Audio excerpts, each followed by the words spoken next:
No, no, no, no, no.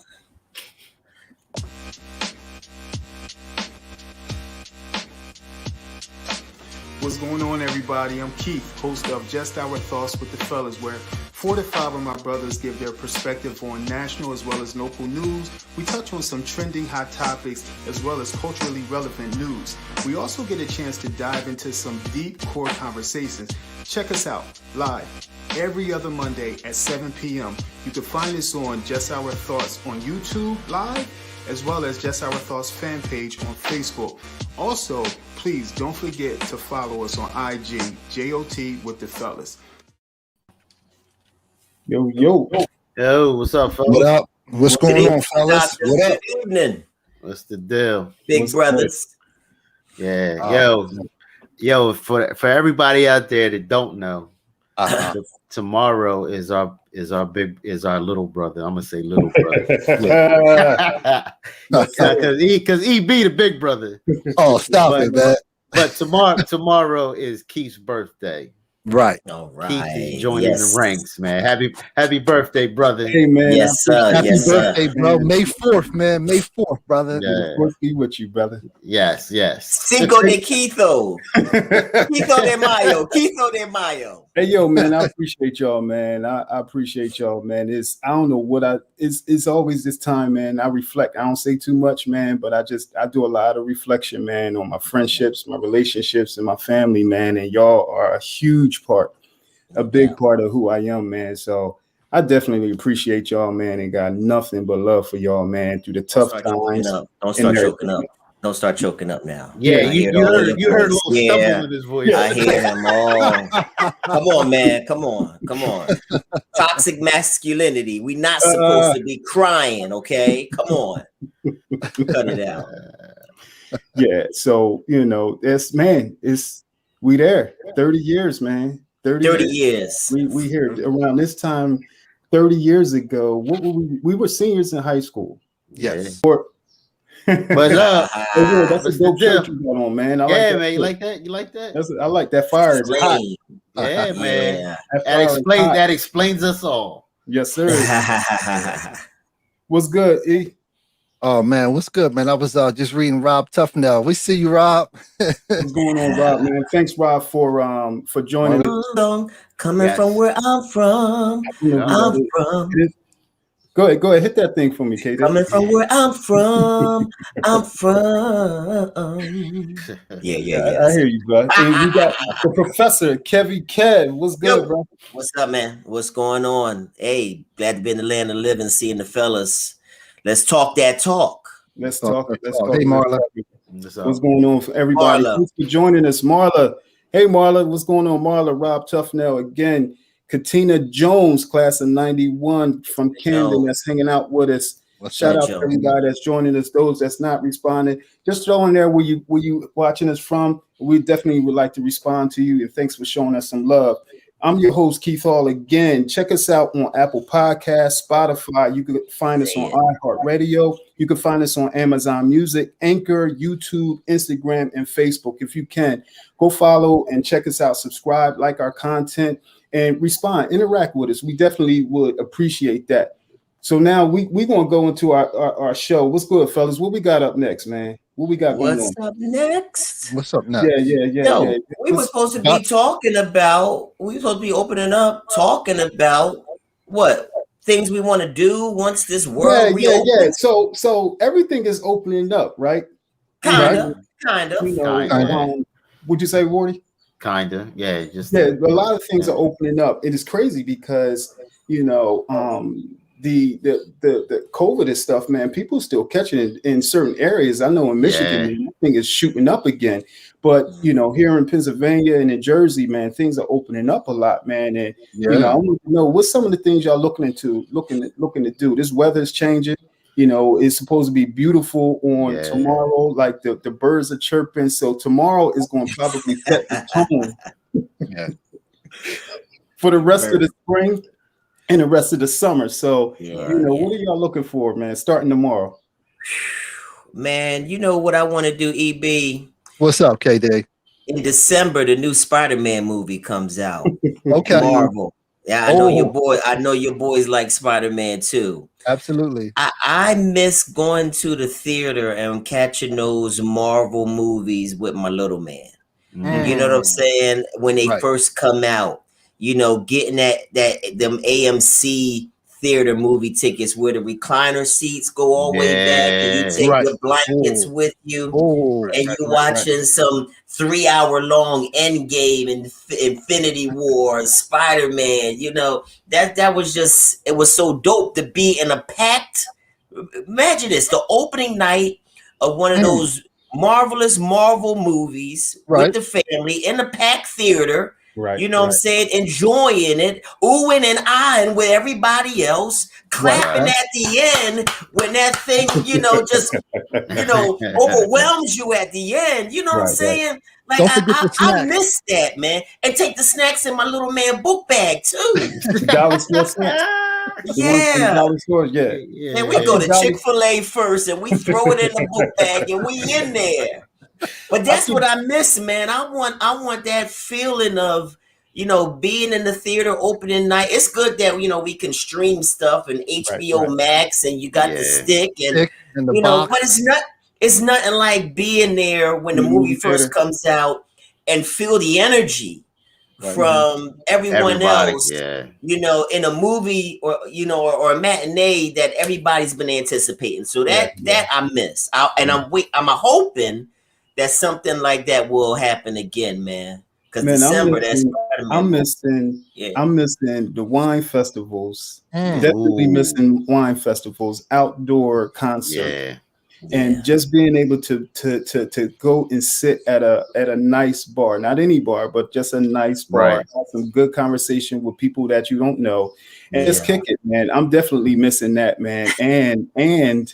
And being able to go away, and not be so, apprehensive, while I'm on a plane. So those couple things I'm missing. I wanted to say, I think dollar stores, man. I think dollar stores strategically place themselves near movie theaters. Yeah. Hey, Keith, that's funny that you say that, man, because I used to hit that dollar store, man, right near the Defford AMC. Remember that one? In that little plaza. Yeah. I used to load up on that, man, and then go into the movies, man, and eat all my snacks, man. Yeah, but for me, man, I'm looking forward to, like you said, traveling, bro. Yeah, listen crazy. Why festival? Yeah, I want to take that flight, man, to a Jamaica, to a Cancun, brother, or to Aruba, man. I want to do that, man. Whether it's with the fellas or family, you could do that either or, depending on, the resort that you stay at. Yeah. I'm with you there, E. I'm with you there. What you got, Ward? What you waiting for? I got some news today that the bars will be opening up. You can sit back at the bars starting the 19th. So that's gonna be nice because, man, I do miss sitting at the bar and people, people you don't know, just that good, and then get into that conversation, have a good conversation, kick it, and go home. Yeah. That's what I do miss that. Yeah. I like that, Rob. Hey, INF, I also miss being in church. I know we in a virtual age and everything like that. My church, we've been successful having online service, and I've been doing Sunday school online, and it's been growing and doing well. But like, man, you kind of do miss that Sunday interaction, in person, feeling the power of the word. And also having the connection with those like-minded, man. You know what I'm saying? So now I'm with you. And the laughs in church. Church is one of the funniest places, man. Yes, it is. Happen, man. Yes. I know people, especially black church. Come on. Black church is man. I love it, man. Yeah. Hey, fellas, y'all want to go to some trending topics? Let's do it. Some trending topics, man. What we got up, KD? Oh, the one thing. Well, I had the DMX and I had the move. You want me to talk about the move? Hey, man. Or we want to do vaccination stuff first. Let's do EB's vaccination stuff. Let's do it, E. Oh, sure, not a problem. Let's get a report from our vaccine. Let's do it. COVID 19 expert. What's good? Yes. Now, hey, listen, I don't work for the CDC, brother. But yeah, man, as you know, man, a couple weeks ago, man, we reported, man, that they had put a halt on the J&J 1-dose vaccination. So that was due to the fact that several women, man, had blood clots, and one woman actually passed away.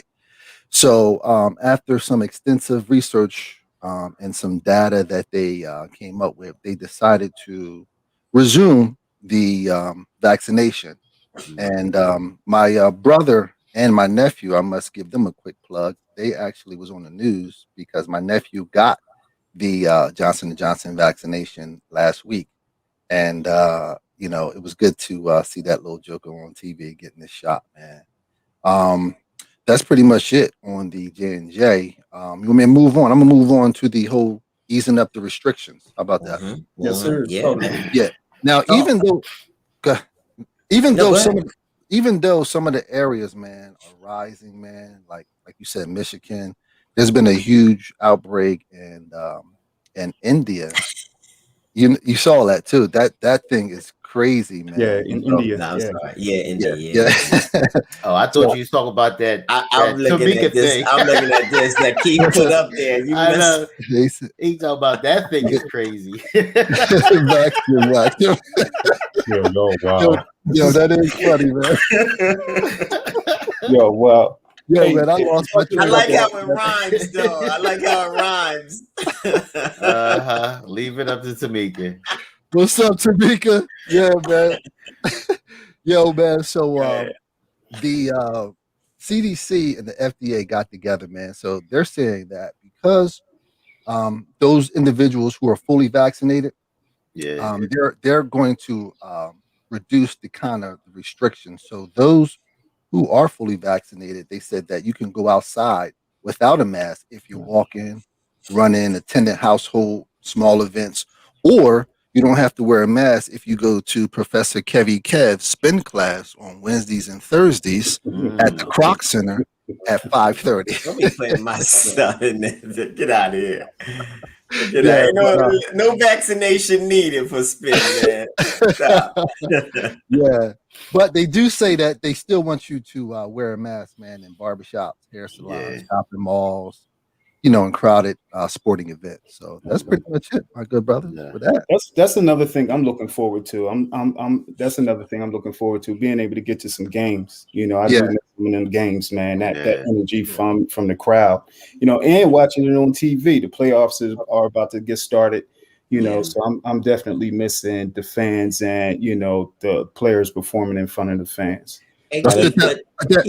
Eagles Cowboys game. What's up, man? Y'all down? Hey, yeah, I'm down. I want to go to Jerry World and check out a game. Let's do it. But Keith, do you think we're going to ever go back to not wearing masks at all? Nah, I think it's going to be a part of the wardrobe from here on in. I think the mask out here to stay. I think it's going to be up to the individual, whether they wear them or not. I know for me, even with me being vaccinated, I'm still going to wear my mask. Yeah, me too. I'm still going to wear mine. Just in case. I definitely want to be, protect myself, protect my family. So that's a good question, though. I think it's leaning to the herd community. I think it's leaning towards that. I hear, radio stations and people still pushing it. I heard the NFL, the NBA, they're still pushing it. So, we'll see. Right. Yeah, we'll see. I do take it off when, I'm around, my loved ones and, certain people. Oh, yeah. And spin class. So, it's become a habit too, man. Even for me being fully vaccinated to still wear it. I saw another report, bro, that because people been wearing masks, man, the flu epidemic has kind of minimized a little bit. Not as many people has had the flu because they've been wearing masks. Yeah, so that's good to know. I think in addition to the wearing of masks, it's been the whole 6 feet of distance and also that quarantine that we had for a period of time. I think that listen, my little guy, usually gets sick somewhere in the fall winter time. And when he was home during that whole time, my son we haven't visited the doctor at all. Same here, KB. Same here. Because you ain't got them other dirty kids sneezing on you. Exactly. I know pediatricians are upset because they ain't getting that $15 copay and them well visits, like them sick visits rather. You know, they just getting well visits. They ain't getting the sick visits. So I think that quarantine had a lot to do, and kids staying home because kids bring the germs home. You know what I'm saying? And I think that's kept a lot of the other sicknesses you know, out of the home, and kept a lot of adults well too. Yeah. Tamika says, I actually prefer the COVID restrictions outside of my home and COVID crew. I'll continue to wear a mask and social distance in public. Kat says, I'm fully vaccinated and continuing to wear my mask. All right. Yeah. Okay. Fully vaxxed, Kat. Now that's good stuff, man. Thanks, E for thank you, E. Thanks, man. Anytime, brother. Anytime. Yeah. Hey, all right. I got a little something for you. Yes, sir. Now, as we all know about Andrew Brown Jr. getting shot last week, he was in Elizabeth City, North Carolina. You know, as of yet, they still have not released any body cam to the public, but they did release a 20-second edited clip to the family for the family to view. And remember, I said edited. Yeah. And it's crazy. It's like they've also released video from a surveillance cam that was on a corner that caught as the cops rolled up, because it looked, man, it was crazy. They had a pickup truck, a 4-door pickup truck, and I'm pretty sure there was like 4 to 5 guys inside, and it was like 4 guys in the back of it. It looked like the Klan chasing down a black man. That's what it looked really, like. Yo, you couldn't said it any better, KD. That's exactly what it looked like. You said, it was, wow. And then they had a couple other cop cars that rolled up, and I mean, you faintly could hear a gunshot go off, but it's crazy. They're not. They don't even want to show anything to the family. You know, and then they're claiming they don't want to show anything to the public. You know, for it sounds like they got something to hide. That's what it really sounds like. That it's something to hide, and it's crazy, man. Just release the footage. Yeah. I think who was that? Rob said that the judge is questionable. So because they were trying to get the court order for the judge to release the entire footage. I think there's 30 seconds, but they chose to only release 20 seconds of the body cam footage. So they're not being real transparent. The family came on and stood up with their attorney, you know, one being Ben Crump, you know, and they gave the visuals of where he was shot 4 times, I believe, in the arm, and then there was a shot to the back of the head as he was fleeing. Right. So they said as he was fleeing, you know, he's being fired upon, you know, which is in many people's judgment, execution style killing, you know. So yeah, like Wardy said, you had these cops with their black vest on in a pickup truck, looking like they were the Klan chasing down a black man to lynch him. You know, look like it could have been a scene from a movie.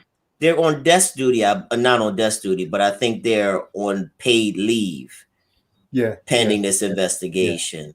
And you know what, man, this might be a reach, man, by what I'm about to say, but I think that some of these cops, man, we need some more transparency. So when they do this reform bill, I think, man, when these cats are sworn in, they need to sign at the dotted line, man, that if you somehow unwillingly kill this dude, I know you are to serve and to protect, man, but there got to be some form of consequence, man. Yeah, you know, it should be. Well, I mean, as far as the reform goes, and you know, I got one. You know, I've always had opinions about what they could do, especially if, you know, basically police where you live. You know, I feel as though if you don't live in a community, you can't police that community. And then 2, they should have to pay some type of insurance, just like a doctor pays malpractice insurance. Right. Good point. You know what I mean? So if you give some type of responsibility some monetary responsibility on them to make them think about what they're going to do. Right. That's what I'm talking about. Yeah. Hit them. Basically, Ward, you saying like hit them where it hurts. Hit them in the pocket. If you get a fine, you're gonna get a fine. They're going to go into your pocket. Because the way it's set up now is if the cop does something, it's not on him to pay retribution to anybody. Taxpayers are paying it's money. Taxpayer money. It should come from the police pension. It should come from the police bureau fund. It comes from taxpayers. We pay the families that lose an individual due to a police shooting, a police killing. But I think this is a glaring failure of Biden's first 100 days of his presidency. He has addressed Asian hate with an executive order, but he has yet to address police brutality, which he can do through an executive order. All right. We're the ones that put him into office, and still he refuses to confront police brutality in the fashion of an executive order that he can do at the sign of a pen.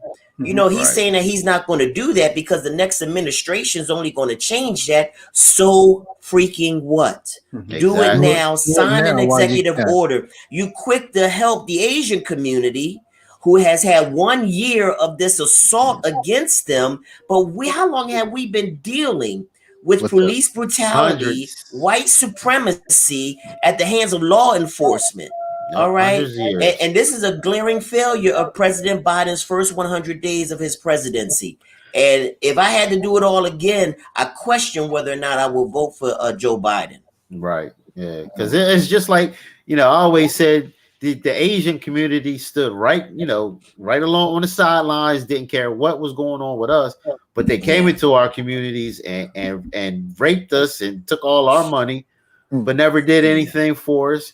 But now when something happens to them, they want to jump on the bandwagon. We're like, oh man, brutality and it's racism and this and that. It's like, yo, can we get something for ourselves? Can we ride this for ourselves? Right. Now they did throw us a bone though.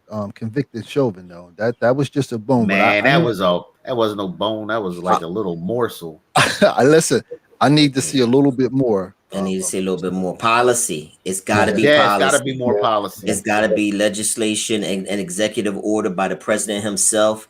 And I'm very disgusted at Senator Tim Scott's remarks that there's no systemic racism in America. I'm disgusted at Vice President Kamala Harris even also saying that there is no race. America is not a racist country.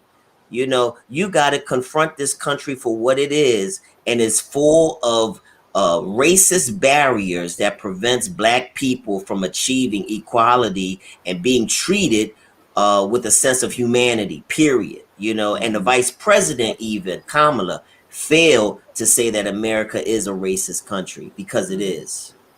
I think I agree with you, especially with Tim Scott. I think for me, the idea, I was wondering what it would look like for the vice president to say. I think she could have took a different angle in terms of saying that not that it's a racist country, but that race exists. Racists exist in this country. That racism still exists in this country. Absolutely. I think to say it's a racist country for the country that she's leading it, I'm not sure she wanted to take that angle. She wanted to be politically correct. Right. Would you say, Katie? You want to be politically correct. Yeah, I understand you got white constituents that you got to appease. Right. But you got to, say what it is. You got to say what it is. That's just my opinion. Absolutely. She probably could have presented it in a different way, but you got to. I definitely think she should have, but not run away from it. You know? So that's some good stuff. That's some good stuff. Shakur. So we all remember in 1985 how the Philadelphia Police Department dropped the bomb on the home of the group called MOVE, which is a Black liberation anti-police group in 1985 under the mayorship of Wilson Good, who gave the okay. And I'm not sure, I can't remember if Rizzo was police commissioner back during that time. I'm not sure. But recently it came to light that University of Penn and Princeton have been using the remains of the dead children, the children who died in the bombing of the move home, as part of their research of forensic anthropology. All right. The city of Philadelphia allowed these universities to take the remains of 6-year-old Black children to study and research them for forensic anthropology. All right. So the family is demanding some type of reparation for the use of the children who they could not even bury, who they could not even memorialize, because the remains were stolen during that attack on the Black people of Move. So they want restitution. They also are calling for the freedom of Mumia Abu Jamal, who is convicted of killing a police officer, and who has been part of the Black liberation and anti-police movement as well. But what this shows us is how it's very disgusting, but it shows you how these white racist systems and universities and corporations to that degree only see Black people as commodity. All right. Only see us as worthy of experimentation and research. All right. This goes way back into all the different type of research and experiments that they used to do on not just Black men, but our Black women.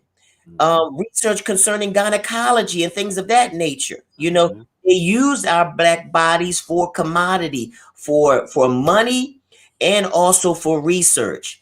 And this shows how inhumane the University of Penn and Princeton has been to Black people. And they deserve some type of explanation more than just an apology. All right, they only issue these apologies, and they're going to do some research and look into it and things of that nature. But I mean, this has been since 1985. The city of Philadelphia is guilty. These universities are guilty, and all these white racist systems that allowed the research to go on 6-year-old children to be used in forensic study or anthropology is downright cruel and inhumane to do to Black people. They tried to really label the Move group or the Move organization as a terroristic group. But all they really did was push for the freedom and the liberation of Black people, and to expose a lot of the systemic racism of the Philadelphia Police Department that dates back for years. But for them to, I don't know how all of this came to light concerning the remains of these children. I don't know how it came to light, but now that it is, it just shows the value that they have on the Black body. Only good if it can produce some type of income, or if they can utilize it for research and experimentation. So that's all I have on that. That's ridiculous. That incident. This is coming right off of them apologizing for you. I don't know if you're familiar with the Morton collection. I was doing some, I was just sitting there reading, and I found out that Samuel Morton during the 19th century, he was a white racist supremacist researcher. So he had over 1,000 skulls enslaved Blacks from his Morton collection, and he did research on these skulls. And what he did was he had people dig up these skulls from graves. And there was over about 50 from Havana, Cuba, and about 2 from Philly. So he was doing research on black people's skulls and people from Havana, and these were slaves. So it goes back to what Kevin was saying. The research that they're doing, on our bodies, after we're dead. So and after we've passed and after we're going, that's some good stuff, KD. Yeah. How many other universities and how many other medical professions are guilty of this? You can't just say UPenn and Princeton. I'm sure there's several other universities, museums that have been doing this for decades. Right. Hey, let's keep it moving. What else we got? Yeah. What else we got? Well, Go ahead. I'm just gonna say real quick, man. To your point, K-Day. Yeah. You know, they only want to come out and apologize. You know, when this thing surfaces. Absolutely, you're right. Penn Museum, they released a statement apologizing. You know, back in the day, Mayor Wilson Good, he apologized. And now, I don't know if you guys know, but they want to have a anniversary, man. Philadelphia City Council wants to have a day of reflection on May the 13th. How sad, bro. Yeah. Really. But you know what? I bet you I probably got the same sentiments the movie people have right about. Man, I don't want no apology. I want some heads rolling. Yeah. You know what I mean? I want some money. Yo, I need more. I need exactly. You know what I mean? I need more than this. The apology is nothing to me. It's nothing. You're right. It's nothing at this point. Nothing. Man. It's nothing. It don't help out anything, bro. Nothing that apology can do to rectify the fact that you stole children's bodies to do research on. You know, like we're some gorilla or monkey or animal or some extinct breed of some alien life form or something. You know what I'm saying? You know, so my thing, we were 12 years old when we all watched Osage Avenue burn up, right? Yeah. We were all 12 years old. And I'm sure every last one of us watched how, about 4, 5, 6 blocks of Osage Avenue was burned up. How that helicopter just dropped a bomb on human beings. You know what I'm saying? I mean, the audacity of that to occur, man. You know, so it's horrendous to think about it. I wouldn't want to be a part of no celebration. And I hope that the Africa family can find some type of resolution from all of this that has occurred from 1985 and now to what has been revealed by these universities. Yeah, absolutely. That's some good stuff. On a good note, I wanted to share Young Gunna, a rapper, Young Gunna. No, Young Thug and Gunna. So I don't even listen to him. But Young Thug and Gunna, you know, it's just something good, man, something positive down in Atlanta. They posted bond for inmates at the Fulton County Jail this past last weekend. You know, those that were there that were being held on minor offenses. I just thought it was a dope, thing to do. You know, people are in there. They, I saw where, a father came out, man, and it was just so enlightening to see him and his son, just hug because his dad was in there for such a long time on these minor charges. People going to jail, and I'm not here to judge, but, whatever happened. And a lot of folks losing their job. So posting that bond and stuff is, it's kind of tough. And just like, we know, folks getting locked up, and still not doing anything, that's predicated on getting them locked up. So, I just thought it was dope, man. I thought it was something that I wanted to share. I might even listen to their song, rappers Young Thug and Gunna. Let me write that down. Young Thug and we sound old even saying their names. Young Thug and Gunna.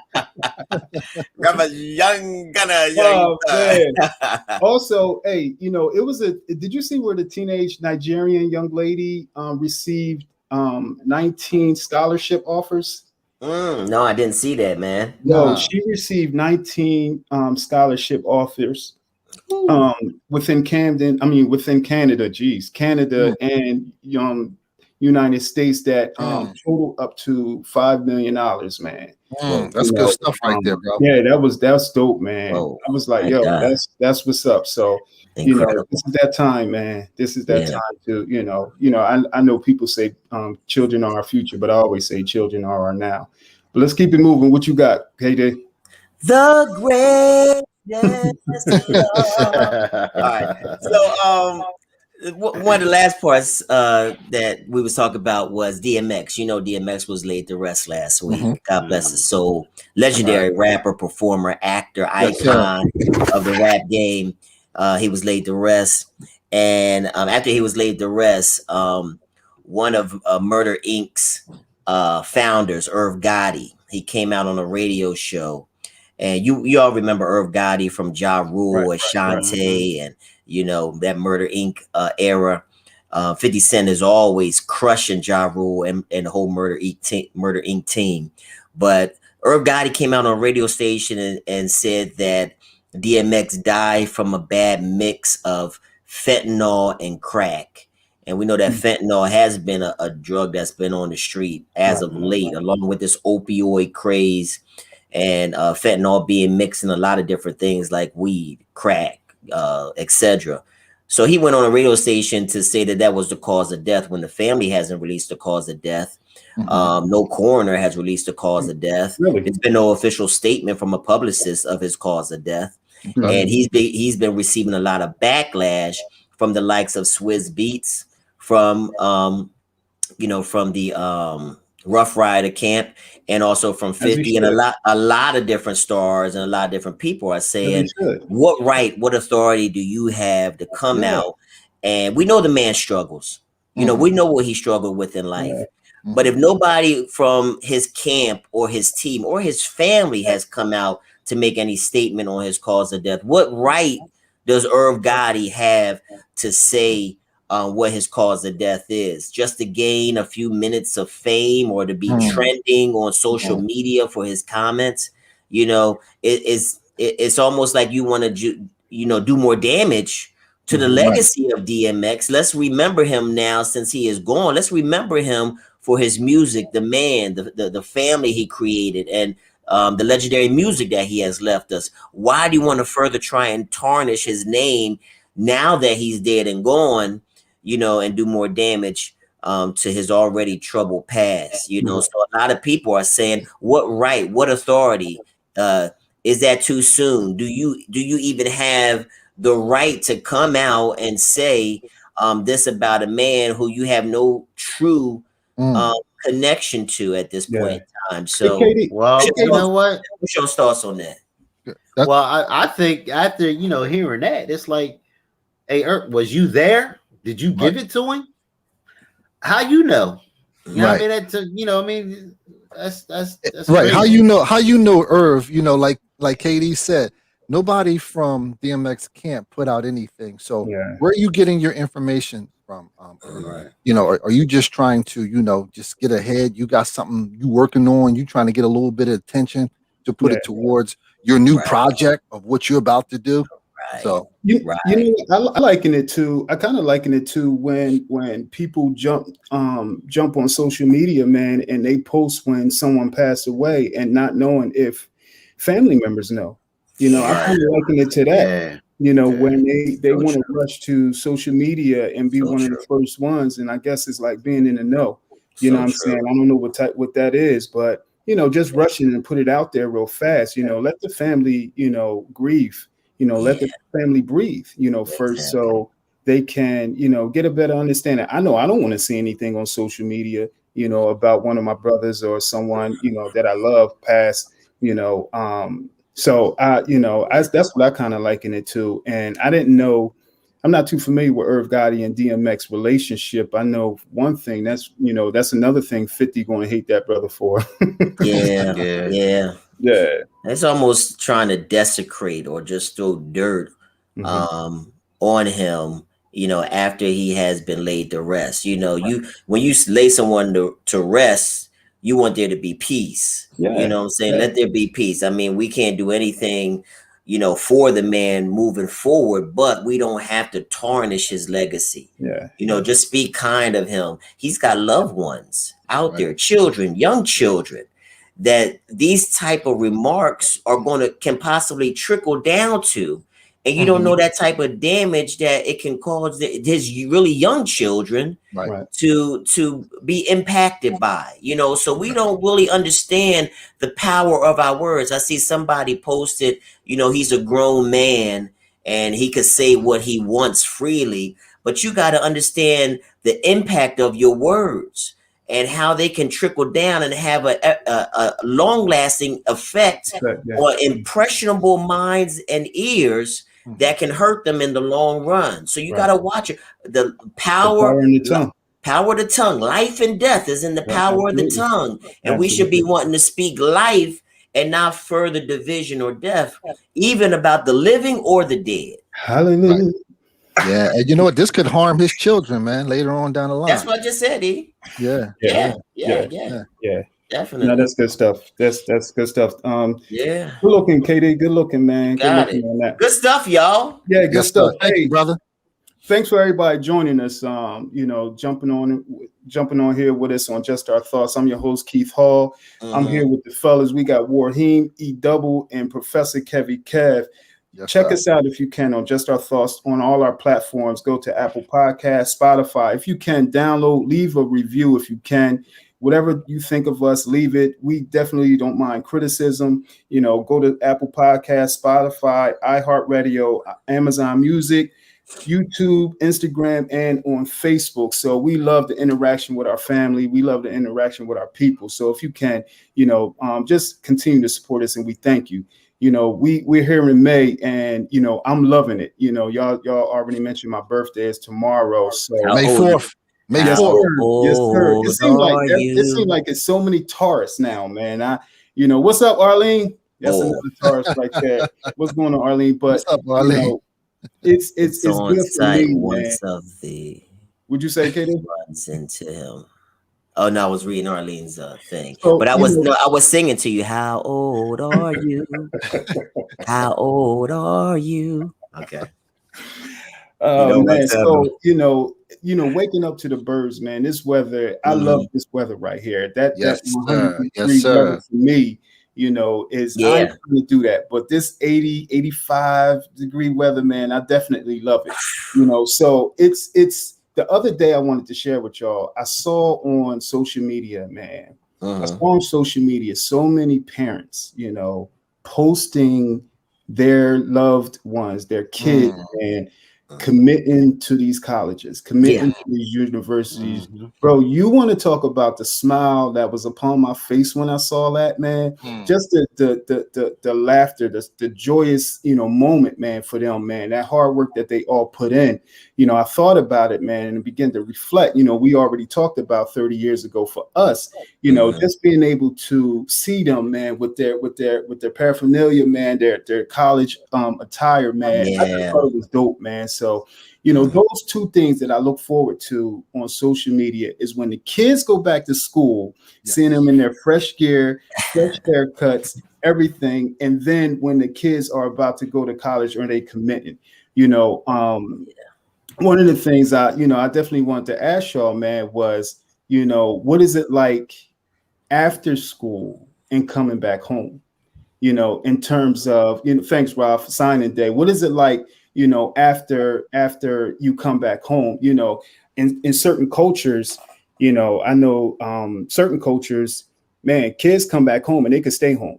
For us, traditionally in our culture, is you out when you 18.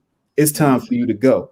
I can't wait till you get 18 to get the hell out of this house. And a lot of parents, traditionally, they ready to kick their kids out when they like 7, 8 years old. When they they little kids. I can't wait till you get up out of here. So for me, I wanted to ask y'all, what is that about? And I don't know if that's, specifically our culture, but I've heard it for so many years. And in other cultures, man, their kids there today, 28, 29 years old, and for me, it's I don't think it's bad, because you're not setting them up for failure. Right. Some of them, it works for them financially. Their parents are able to help them up financially and put them in a better position. Sometimes I remember, is my mom watching? Yeah, she's on. Mom, she on. I saw her. You saw her here? Yeah. I ain't gonna say she on there. But go ahead, say it. Your sister on here too, Lena. What'd you say? Lena. I just say Trelane. She couldn't wait for Camille to get out. She couldn't wait for But I wanted to know, man, what was your thought about that, man? In terms of kids being able to stay home after they come home from school or after they, graduate high school, man. And what is the mindset behind that? Well, I'll start that off. And I think that it really depends on the relationship and the bond that you have with your parents or with your mom. Because I can tell you this, man, when my brother turned, my oldest brother, rest in peace, big bro, when he turned 18, my mom wanted him out. My mom has some rules in the house. Like, okay, hey, if curfew is at 11, then that's what it is. And he would try to come sneak in. Y'all remember I lived on Lakeshore Drive in the apartment. So you got to go through that main door first before you get to the house door. I know. And it was something about that top lock that made a lot of noise. When you turn that joint, and my brother thought he was smooth, man, because I could tell he tried to turn the key real slow, right? And if he made it past the door, he was going to get stuck because the floor squeaked.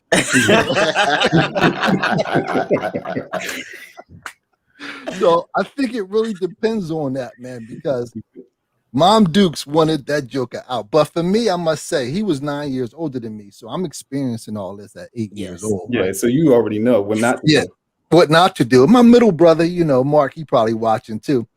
He wasn't the same. I watched him have some mistakes too. So the next day, man, you had my grandmom calling, laying him out. My grandpa would probably get involved in it. So, I pretty much, man, knew what to do. Yeah. So at 18, when I went off to college for 4 years and came back, Mom Dukes, man, there was no rush, for me to leave. She let me work for a couple years, save up, get on my feet, and then move on out. So it really depends on the relationship, man, that you have, man. That's good stuff. Miss Brenda. I remember Miss Brenda used to open that door. Hey, Eric, Keith here. I agree with E. Okay. I think it really depends on the history that you got leaving out, on your way at 18, on your way out to high school. How did you leave things? Do you still have a good relationship, trust, or does your parent, your mom really just, want you to go on and fulfill your life as an adult, know what I'm saying? Without her.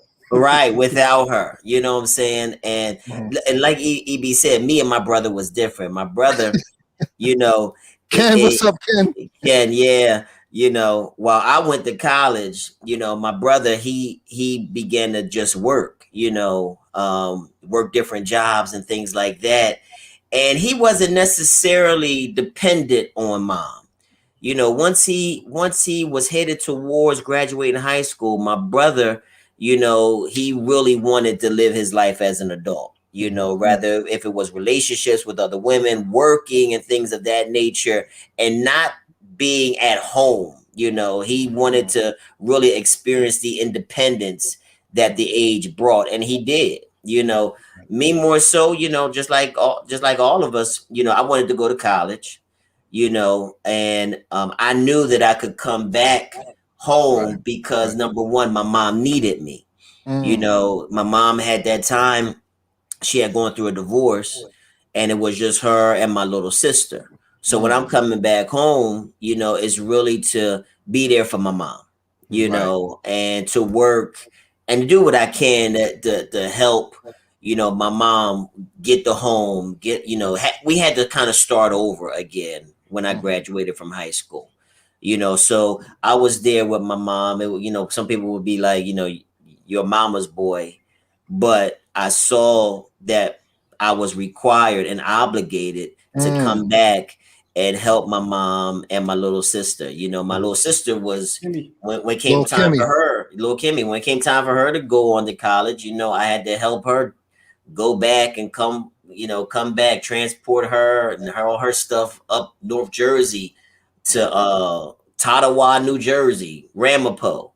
And that's way up the pike. Oh yeah, but in my instance, coming back home was more so, it was for me because I just got out of college. I was still looking for a job. I was still trying to spread my wings and make a life for myself. So I did need to come back to some form of stability. Don't start singing Troop on me.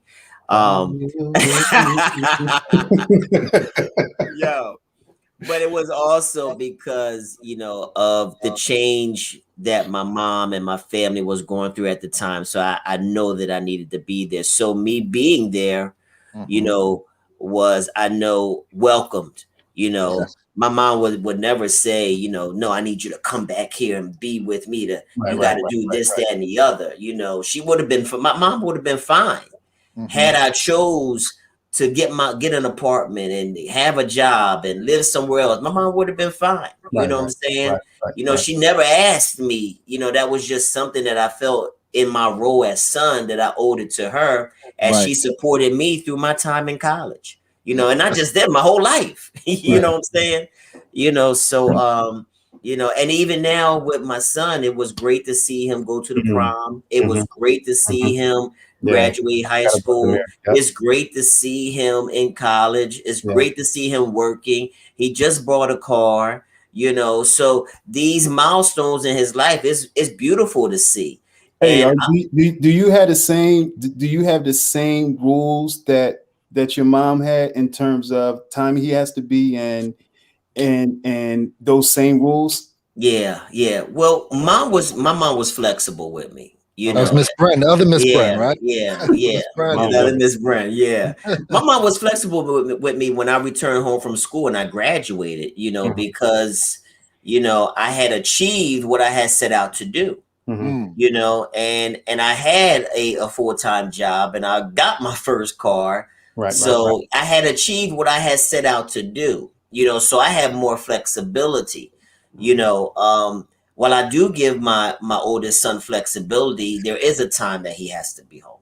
You know, I'm not just going to allow you to come in, you know, whenever you're done, you know, being out, you know, with your girlfriend or with your friends. There is a time that I require for you to be in my home, and you know, that's just because I want to, you know, not only feel like he's safe, but my house is secure. Man, Kevin, you know what I'm saying? Kevin, I had you want to talk about a rude awakening when I came back home in terms of that freedom and my mom's rules when I came back home. What? Oh my God. A rude awakening. I'm feeling like I'm tough. I'm feeling like I'm what? And my mom and her stern self, no, you ain't gonna do that. So after I started climbing back and forth out the window, I learned the right way.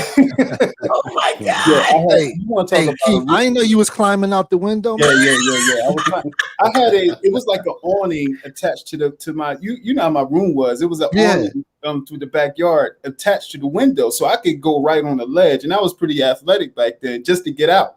You know what I mean, and come back in. So you could get back in. And it wasn't a far drop. So you got back in the same way. You got back in the same way, Keith? Yeah, definitely got back in.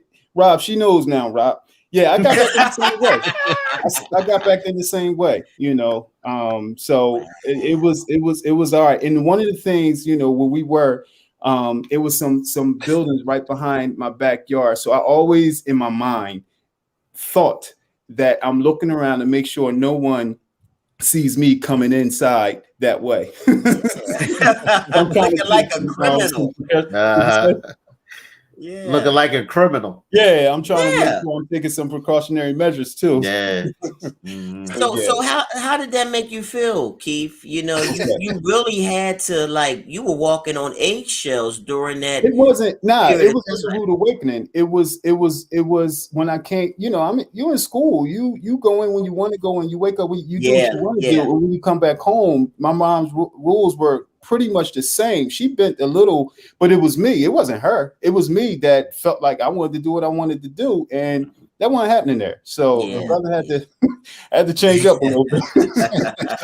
So you know, and you know, at the end of the day, that's Mom Duke, man. You know, you mad at her. So, but then after a while, you realize you gotta, you know. That's my my last point, Keith. I really don't have a time frame on when my 21-year-old should leave. I want to see him established and stable. I want to see him get his bankroll stacked up. I want to see him graduate. You know, he don't have no bills other than this car maintenance and his insurance for the car. But that's and that's it. And his cell phone, you know. So, you know, you got to be able to manage your time, your money, and you got the freedom right now where you don't have to pay no rent, no utilities and things of that nature, you know. So, you know, I want him to be able to, you know, once he does decide to move out on his own, I want him to at least feel a sense of accomplishment and achievement. You know, so I don't feel I wasn't raised in that type of family that was like, you know, once you hit this age or once you graduate, you're expected to do this. It was always you can always, if you need to fall back on family's always going to be there to catch and support you, not enable you if you were not doing the things you needed to do to be successful, but to support you if you're going in the right direction to build a better life for yourself. That's the type of family that I had. You know, they weren't going to enable us to just sit around and do nothing. You had to make sure that you were building a life that was going to be successful and beneficial, not just to yourself, but to your family as well. That's cool. That's cool. Lisa says, Ward, Lisa Wade Teller says, should you have your kids pay some amount of rent? What you think, Ward? Well, I mean, when I was, after I had went to college and, you know, really found out that I didn't want to be there, I told Mom, I said, look, that's it. I'm done. I'm coming home. She said, all right, no problem. No big deal. So I got home. But she did put the pressure on me when she was like, look, that's enough sitting around. You need to get your ass a job. So, you know, ran out, got a job. You know, about a year later, I fell into an even better job, which I'm still, you know, my career. And I stayed, and I was home till I was about 24. And but she never made me pay rent. Right. It's more or less, and basically, if I had a kid, I wouldn't make him pay rent. Because basically, just like what KD says, you want your child to start to establish himself. Right. Get some bank, because that's what my mother told me when I was like, oh, I'm moving out. She was like, no. Why don't you just stay a little bit, you know, save some more money, get you, you know, stuff so you can get a house, this and that. And I'm like, nah, you know, I got this girlfriend and I'm out. So, you know, yeah. It all depends. Huh? What was that first spot? Was that Fountain View first spot? Oh, Village Bridge. Village Bridge. But yeah, it's like it's all you know, personal experiences and stuff like that, because it was like when I did go back home and I was at home with Mom, she never put any type of restrictions on me. It was, I could come go as I please. She never, you know, even when that time I got pissy drunk, it was like, you all right up there? But you know, but I seen it before, because it was like my oldest brother. He left, he went to college, you know, and it was kind of like you seen that where they really didn't want you to leave, but they knew you had to leave. Yeah. So he went to college, came back. He was doing his thing, but he ended up, you know, living at home for a while. Yeah. So he got himself established. Then he moved on. And then my brother Rob, you know, he came back home. Then he left again, went back to school, went down North Carolina, came back home, got himself together, and it was the same situation. Mom was like, look, you're my kid. I'm going to help you out as much as I can. Even to this day, my mom is still the exact same way. Yeah. So, you know, it was like she always wanted to be helpful. She always wanted to establish something for us to go out and have a nice productive life. So it wasn't like, you know, like you were saying, like in the culture, it's like, oh, 18, you got to go. And like I always think that's bad in itself, because now you're setting your child up for failure, because you're just throwing them out there to struggle. You know, just because if you left at 18 and you had to struggle doesn't mean that your next has to do the exact same thing. Right. You know what I mean? And I wouldn't want my child to struggle. No, it's like, no, we're going to build this up. And when you're established, then you can go ahead. Then you can go on. You know? Right. Yeah, I think the thing with 18, like Woody was saying, is that what's going to be your plan? You know what I'm saying? Instead of saying you got to get out, the conversation that you should have prior to your child turning 18 and prior to their graduation is what's going to be the plan. Yeah, you know, or do you have a plan? Yeah, yeah, and they don't. But but how can the parent and the child work together to develop a plan that's going to fit the child's path, journey, whatever it is? Because as a parent, you might want things for your child. You might want them to kind of maybe move in the direction that you have, but a parent should really know what their child is successful and skilled at and what's best. Some kids are not fit for college. Right. Some kids are not fit for the armed service. Some kids are you know what I'm saying? So you got to really know your child to really help them develop a plan that's fit for them. You know what I'm saying? And you got to work on goals. You got to work on what it is that we want to attain in a certain amount of time. I saw one last thing. I did see how somebody said that your child should be paying some bills at home. I don't necessarily disagree or agree with that. Right. Yeah. But I do feel like there should be some contribution that the adult child should be making to the home. Right. I don't ask my son for any money. It's rent free here. I just say, make sure. Rooms, huh? Yeah. No. I just ask that he starts to think about conserving energy, conserving the utility bill. Think about these things, because as you grow older, you're going to have to also take these things into consideration as well.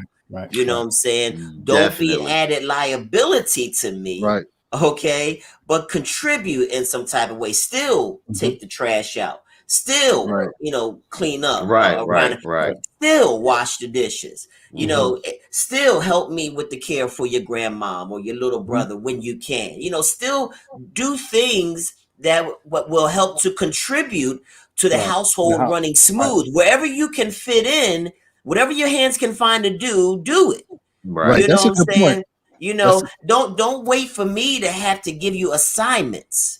Be self-motivated to initiate when you see things that seem out of order or seem to, let me wrap this up. Let me throw this out. Let me take care of this. Let me, whatever you can see. I got a big house.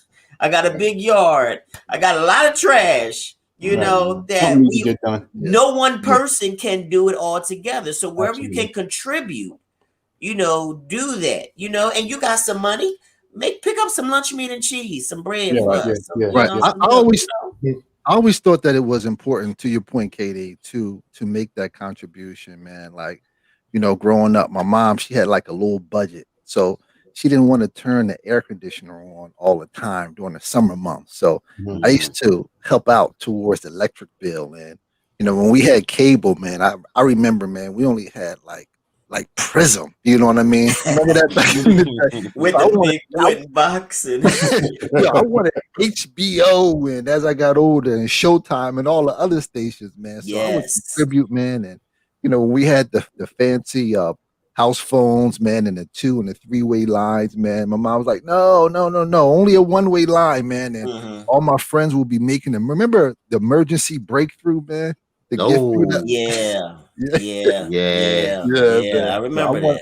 Yeah, so I wanted that fancy stuff. Keith looking like, what the hell is that? I don't remember the emergency breakthrough. Yeah, it was before we had two-way calling and yeah. Somebody just start talking. Okay. I remember. Yeah, that operator would break in. Emergency breakthrough. Yeah. I remember that. Yeah. To EB, one of the points that EB was bringing out about when we were talking about, you was talking about contributing to some of the bills of the home and things like that.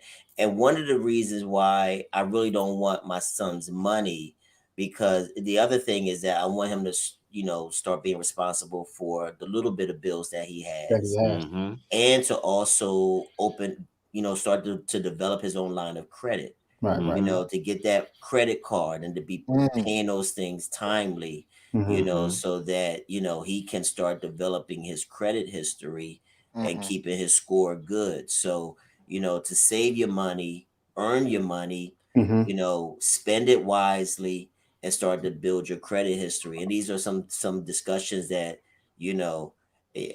at my son, he's 9, I'm having these little bit of discussions with him about saving money, because me and him go out to Target, Disney store. He want to spend all dad's money. He know when I get paid. He know what Fridays I get paid. You know what I'm saying? I'm like, good job, dude. I'm like, bro, he's marking it on the calendar, KD. Yeah, no, he got it up here. and the little bit of money that he gets from from his birthdays and Christmas and things like that is in the piggy bank. And he's like, Dad, we could spend this and go and buy if you don't have it. I said, no, we're not going to touch your money. You got to save your money. All right. There may be an emergency that you might have later on that might necessitate us using that. But for now, that's yours to save and to invest and to keep. And Daddy will continue. Mommy will continue to add to the increase. You know what I'm saying? But for right now, we got to pick and choose what we use our finances for, and these are things that in order to prepare them for 18, the planning stage starts when? 17? Nah, it starts before that. Exactly. No, that's good stuff. Rona says, open a bank account for him, Kev. I think Rona wants you to come down to her bank. He's got a TD bank account. Okay. That's Rona.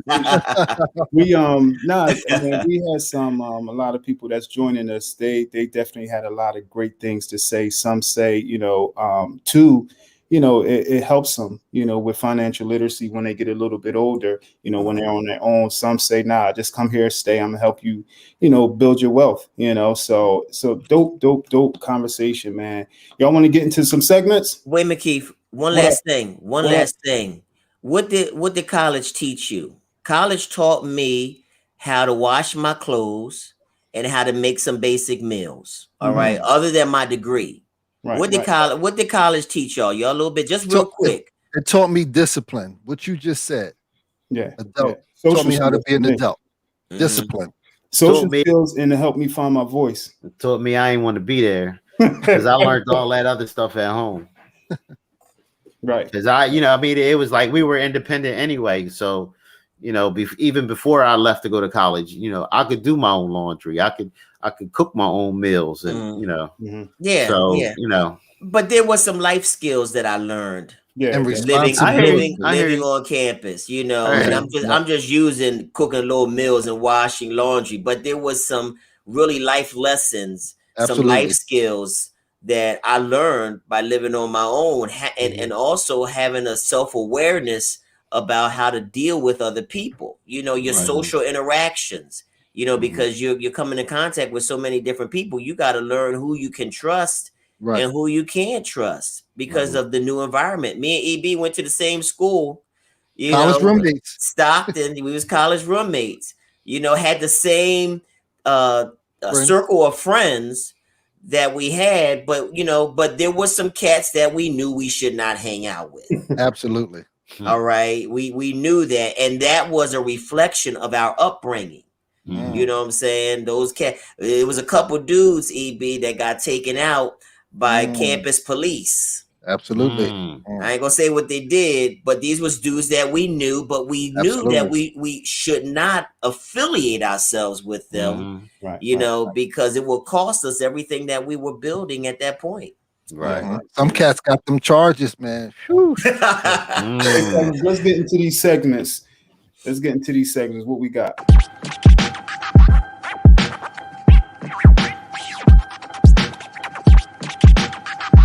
Ask the professor.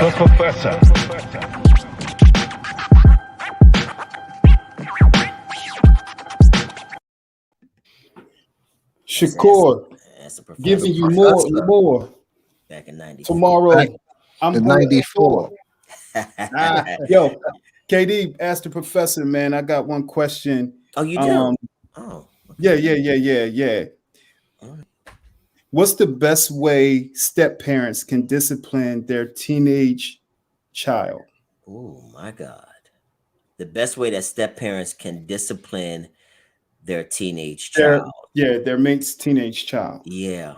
Well, first of all, I think that there should have been prior conversation about discipline style, discipline methods, and if it is appropriate to allow the non-parent to discipline the child of the biological parent. If you understand what I'm saying, I think that discussion should take place, sometime prior to marriage or entering into a relationship, because there are some that don't want that partner or that other parent or that step parent to put a hand or to raise their voice, right, or to prohibit the child from doing anything. Some feel that that's my child, that's my job, right. But when you enter into a relationship with someone and you get married, that non-parent is also responsible for the care and discipline of that child as well. So you got to have the hard conversation about, is it appropriate? Is it healthy? What's going to be, how are we going to collaborate together to raise our children? Though they are not ours together, right? But they are ours now because we're together. How are we to do that? So it's a tough conversation that you got to have for both parties to feel comfortable to say to the child the do's and the don'ts, to restrict their access to certain things, to not punish, to punish and to discipline their child as well. Right. So that conversation, number one, should take place. Number two, with a teenager, you can't even consider any type of physical or corporal punishment at that stage, because all that's going to bring is about a set of circumstances for the adult that may backfire in the long run. So I think corporal punishment is out of the question for a teenage child. I got you. Right. You got to be more creative, and you got to focus on things that will necessitate some type of punishment via limiting their access to social media, electronics, access to friends, those things that they like to do. And that's the same with young children. Also, we can't be always quick to say, okay, I gotta spank, or I gotta refer to corporal punishment as my only means. Even though a lot of us were brought up in that fashion, it doesn't necessarily mean that it's the correct way. When there are other alternatives that you can use with young children as well as with teenage children. With teenagers, you really got to have some deep conversation with them. You got to really have some life lesson discussions with them about the importance of their choices, their decisions, and their behaviors, whether it's in the family or if it's out in public. So number one, punishing or disciplining a teenage child, I will prefer that you have these long, hard, difficult conversations with them to start informing them how they can make better choices for themselves, via their communication, their actions, their conduct, or things that can have a long-term, long-lasting effect on their reputation and their life. So number one, have that discussion with the child, and then also say that, I can't just allow you to not have any consequence, because you got to realize that there is consequences to your actions. Repercussions. There you go. So if it's one thing you got to instill in them at an early age, and even still in their teenage years, is that you have got to suffer consequences, because that's going to take place in the real life when you leave my home, when you're out of the protection of your father and mother, and you act inappropriate, outside, when you're older, you're going to have consequences that you're going to have to face. So now is the time for you to face consequences that are less hurtful, here in the home, like they will be out there in the real world. So you got to implement some things that will show that there are consequences to your actions and your behaviors. But again, I want to say communication, dialogue, the conversation, the teaching moments. Parents need to be teachers as well. I know we talked about that early on. Ward said that, parents are teachers, and we are the children's first teachers, not just of academic, but of life lessons and experiences and choices and conduct and behavior as well. Good stuff. Have to do that. And that's the professor. I hope I answered your question. That was a great answer. I'd be like, if that kid is using my money, you sleeping under my roof, then of course I'm gonna be able to discipline. You know what I mean? That should be a short conversation. Right. But and that's true. For the step parent, I should be able to have access to tell your child, whether you're here or you're at work, that they are wrong and implement some type of consequence. But again, it's got to be delicate, and you and that other adult have to have that conversation. Y'all do have to be on the same page with it. There's got to be agreement, because a child will be able to manipulate the two of you. Come on.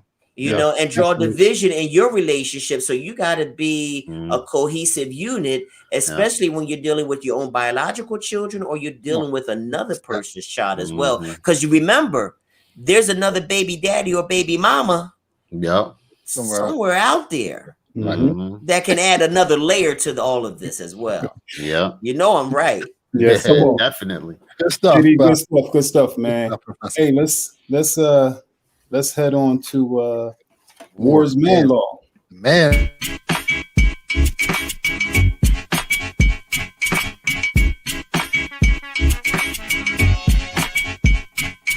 Shopping bags, they way down her arm.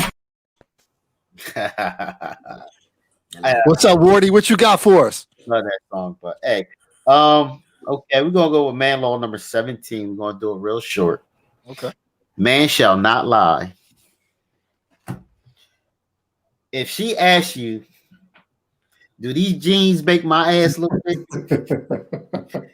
Tell her, hell yeah. That's the reason why I started looking.